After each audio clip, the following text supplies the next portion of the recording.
Welcome to Sweet Life Beat Life. We hope this video helps. In this video, I will show how to make rice flour at home, only way. Start by measuring 2 cups of white or brown rice and rinse until water runs clear, then drain thoroughly. Spread rice on a clean towel to air dry for 30 to 60 minutes to remove surface moisture.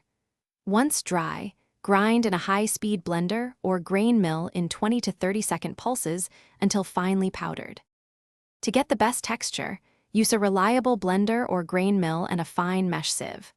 Work in small batches of about 1 to 2 cups to avoid overheating the motor and to achieve even grinding. Pulse and shake the container between bursts to redistribute grains for uniform milling.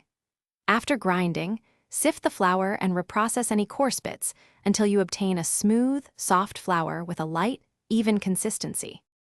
Once your rice flour is ready, cool it completely before transferring to airtight jars or bags to preserve freshness.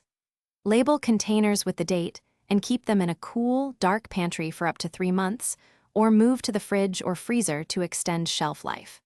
For baking, measure by weight when possible, and remember rice flour absorbs liquids differently, so adjust recipes by adding a little more liquid if batters seem too dry. Thanks for watching. Consider subscribing if we helped you.